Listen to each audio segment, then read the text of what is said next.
அழகாக தெரியும் நெல் வயல்களில் சில நேரம் மிகவும் அபாயகரமான பாதிப்புகள் நம் கண்களுக்குத் தெரிவதில்லை.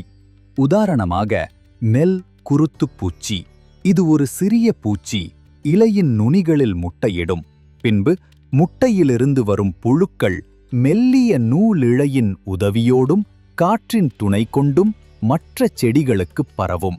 புழு நெல்பயிரின் தண்டினுள் நுழைந்து உள்ளிருந்து பயிர்களுக்கு சேதம் விளைவிக்கும். இந்த சேதாரத்தின் முதல் அறிகுறி துளிர் இலைகள் காய்ந்து போவதுதான். இதனை இளங்குருத்துக் காய்தல் என்று குறிப்பிடுவர்.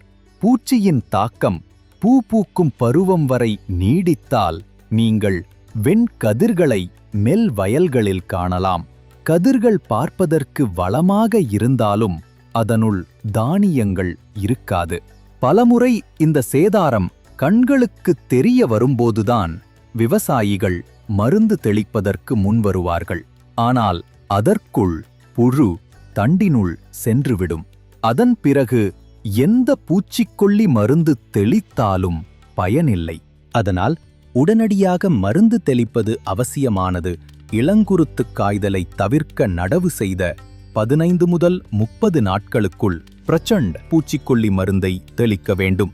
வெண்கதிர்களை தவிர்க்க 40 முதல் 60 நாட்களில் மறுபடியும் பிரச்சண்ட் பூச்சிக்கொல்லி மருந்தை தெளிக்க வேண்டும். பிரச்சண்ட் விரைந்து செயலாற்றும் திறன் கொண்டது.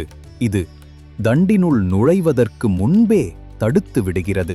இதன் விளைவாக நாம் ஆரோக்கியமான மற்றும் அதிகமான தூர்களையும் உறுதியான பயிர் வளர்ச்சியையும் உத்திரவாதம் செய்கிறது. சரியான நேரத்தில் மருந்து தெளிப்பது உங்கள் பயிர்களை பாதுகாப்பதோடு மட்டுமின்றி உங்கள் நம்பிக்கையையும் உறுதி செய்யும். பிரச்சண்ட் பயிர்களுக்கு நண்பன், புழுக்களுக்கு எதிரி.